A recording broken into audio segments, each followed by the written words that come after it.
cục bằng thì ấy là xong xong lẹ tắt bật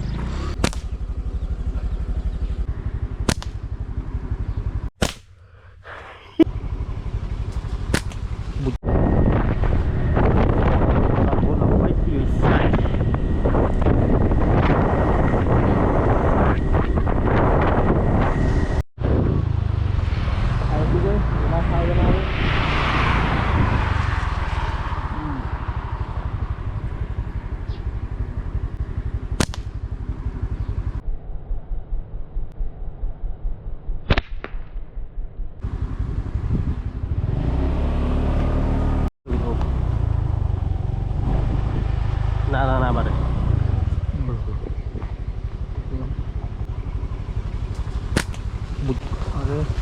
thử ấy ọt bánh nụ đuông vào rồi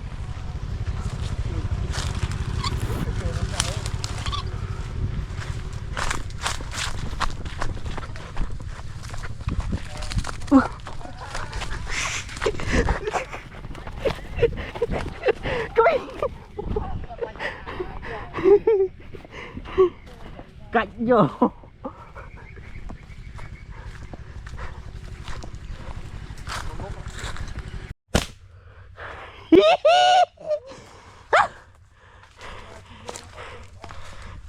toàn ngóp ơi ok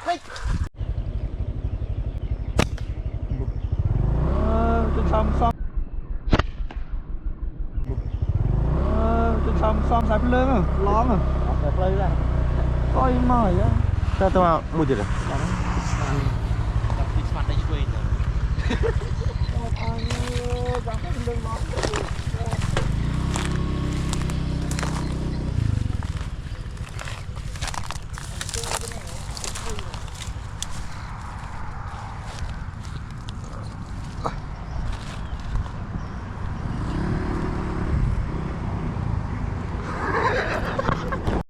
muốn có cái gì tháo vậy đó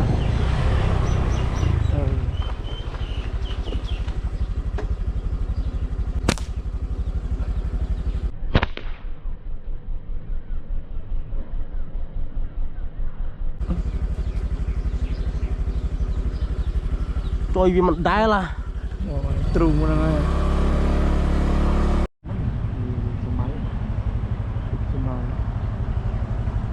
lên lên á lên lên bằng thì ấy là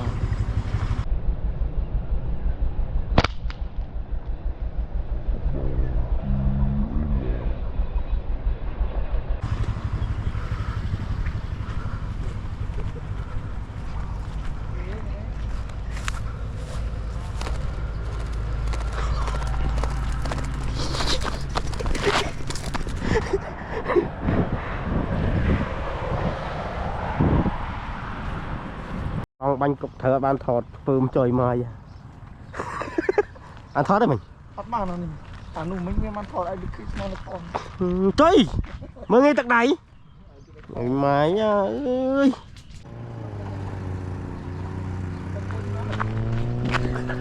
kịch bọn đó đầu tiên chơi thốn mà với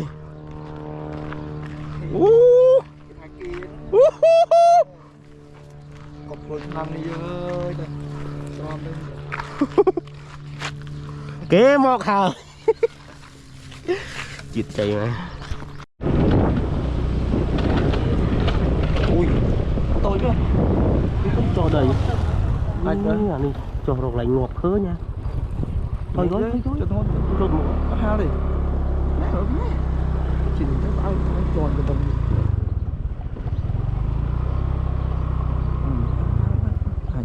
tôm nước xanh tôm nước đang chơi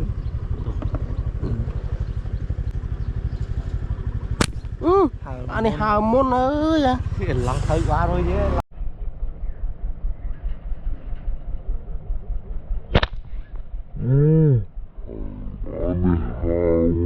ơi lắng thấy quá rồi chứ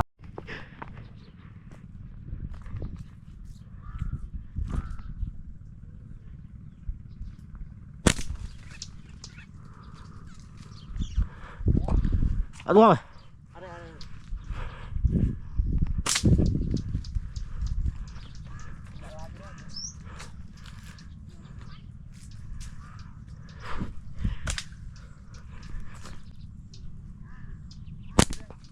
Cục ở đây.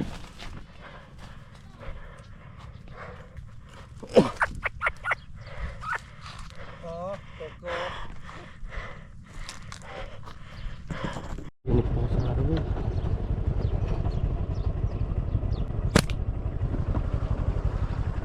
Lihat tak bak.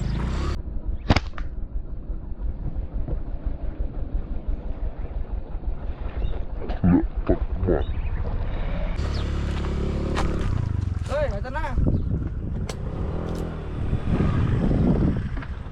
Ở đây hai cô. Cô mình tập anh Tặng mưa của nó ơi.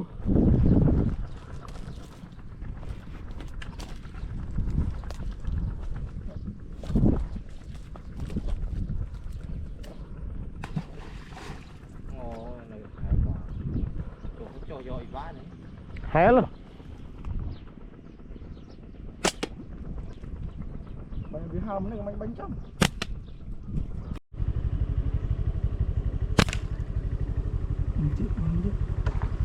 Bạc ngọt ơi à. Tùy. Bạc chỉ kề của con nào nữa. Màn Bán này. Bán này.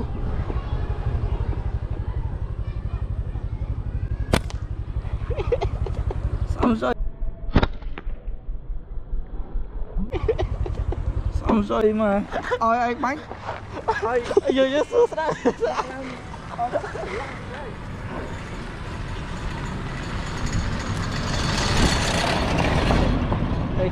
Lão có tên này kia rồi. Lúc xa đấy. Em góp.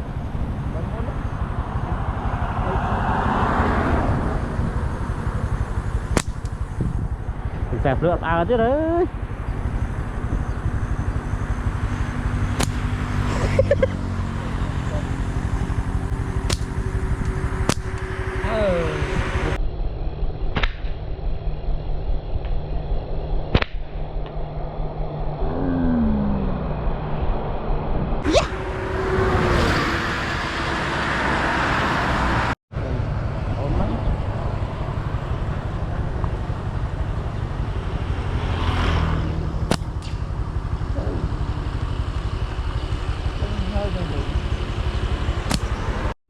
Bớt đấy. Lửa phất á. Bánh trong tục pê nó cô. Bớt.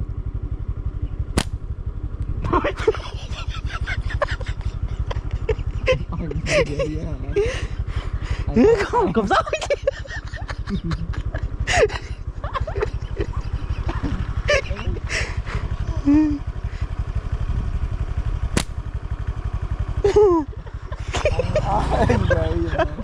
Chứ.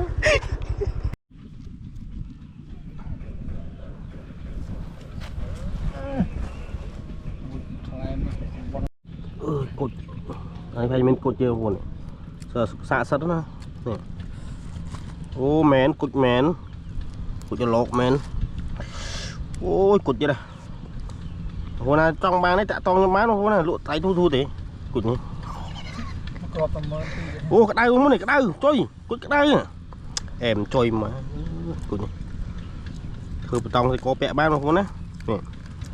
Chẳng trong bán tạ to như man.